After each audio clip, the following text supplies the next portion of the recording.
What is up, everybody? Skratch coming up with another Raid Shadow Legends video. Welcome to the Monday kickoff, guys. As usual, we're gonna start the week with a bunch of news. First, we have everyone's favorite game mode that's about to start tomorrow, guys. More specific, in 20 hours and 23 minutes, we have Clan versus Clan. We're gonna have the personal rewards this time around. Last time they messed it up, everybody started in tier 1. Hopefully, this time around, everybody's gonna start in the right tier, so we're gonna get pretty much the same rewards as last time. Now, I cannot remember 100% sure if this was a legendary tome, or was a sacred shard. You guys are gonna have to let me know in the comments down below if you remember what they showcased us for tier 6 as rewards. Was it a sacred shard or a legendary tome? I cannot remember. The rest seems to be pretty much the same.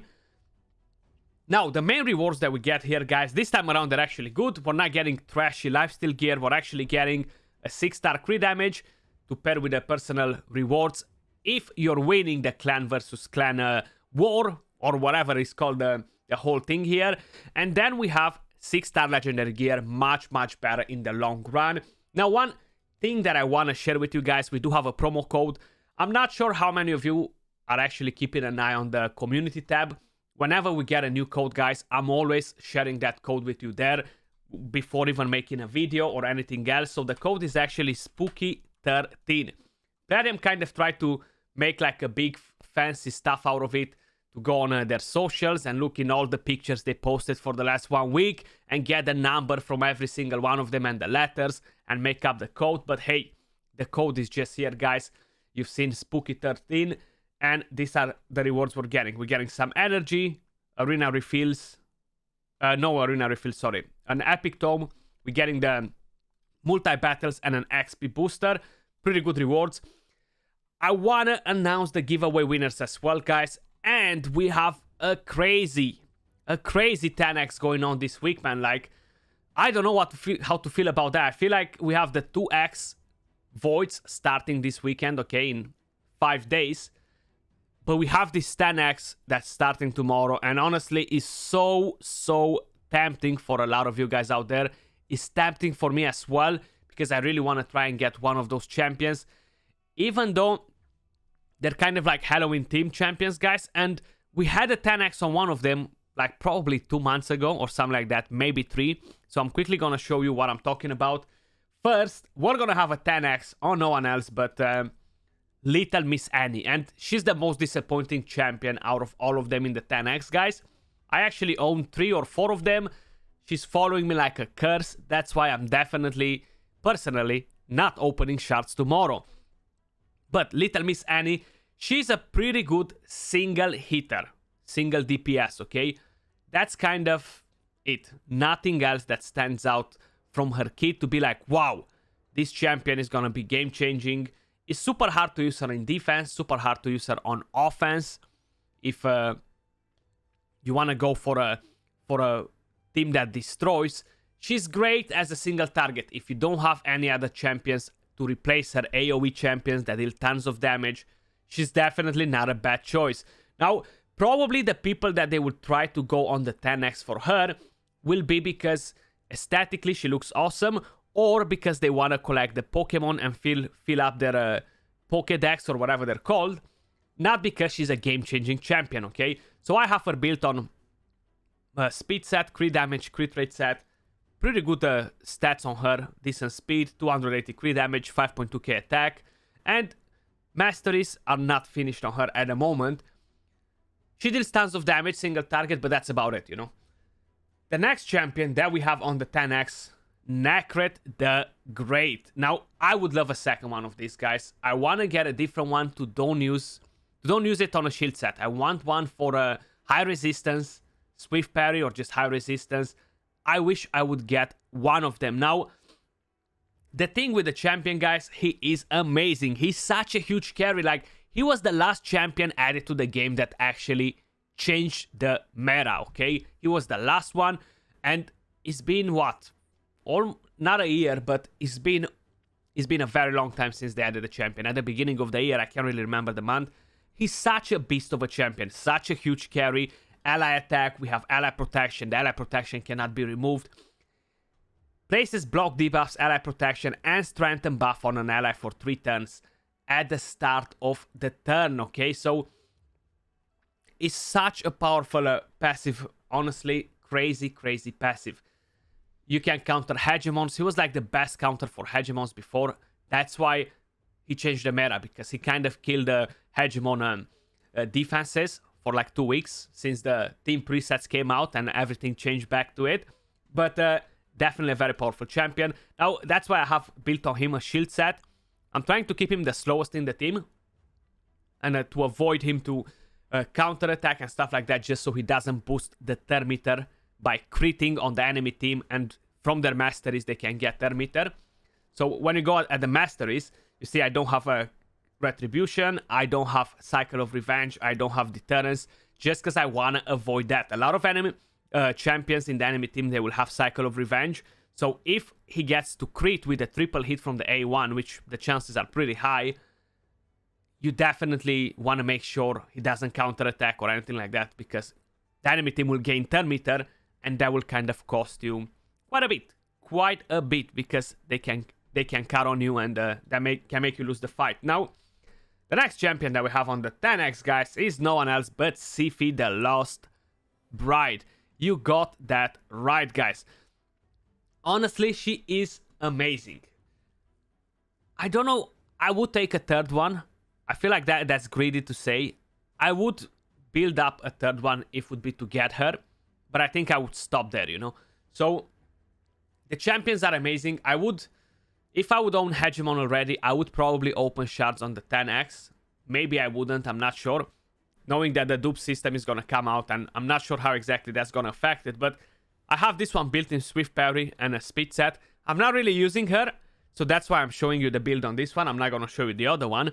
But the main idea is, this is kind of like what you can expect. In terms of masteries, I have a Timely Intervention as tier 6. You see, I'm not going for a fast one. I have her on decent stats in terms of tankiness, and I have full reactions on her. But I'm not using her at the moment, so that's fine.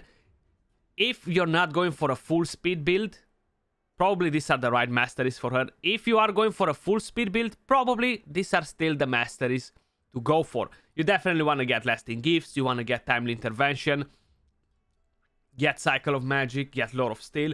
On the defense tree, I feel like that's a sweet spot. You definitely don't want to go on a Bulwark on the rest of the masteries that soak in damage, because you don't want her to die first, okay? She's not the champion that needs to soak in damage for the rest of the team. She's the champion to keep the rest of the team alive, you know? So we're not sure for how long this event is going to be active, guys. I would assume it's for 48 hours during the whole CVC. You've seen, whenever we have a CVC now, guys, it's gonna be like a habit, like a thing. We're always gonna have a 10x on champions as well, so always expect something for it. I'm surprised that we got this 10x now, rather than get it the week after the 2x voice, because these are very powerful champions, right? And they're kind of fitting in the Halloween theme. The only thing is that by the time the next week comes with the 2x, the Halloween is kind of gone, so probably makes more sense to have it this week, just to build up the spirit, you know. Now, I quickly want to announce the giveaway winners, guys. I haven't posted it on the community tab because I haven't had a chance yet, but I already passed the details to Banana Jam, so she's gonna send the rewards. I'm not sure if today, probably in the next couple of days. So the first 5 winners that I just won the gems, guys, we have like this. We have Rafia Mili, we have Malcolm Sim, we have George Constantine, we have Klaus Seba, and we have David Alon. So this, you guys won 540 gems. The next people that they won 540 gems, 1 Void Shard and 1 Epic Skill Tome is Tony Flores, Val SR, Angul Yoga Wibawa. I think I said the name right, I'm not even sure. We have Daniel M, and the last person is Cerebro, or Cerebro like in X-Men, I guess. I guess that's what he was trying to pinch in there. So I've sent all this to Banana Jam, guys. So hopefully the rewards will be dropping in time to summon that Void Shard for whoever got it. Use that epic skill tome for a champion that you were waiting to book or something like that. That was kind of all for this video, guys. Now, is it worth it for you to open shards considering that we have the 2x starting this weekend? It's hard. Now, we have 3 champions on the 10x, okay? One of them is not great, so you would want to avoid getting Little Miss Annie. But then you have the chance to get Nekhret or Siphi. And honestly, I feel like they're 2 of the most powerful Void champions in the entire game.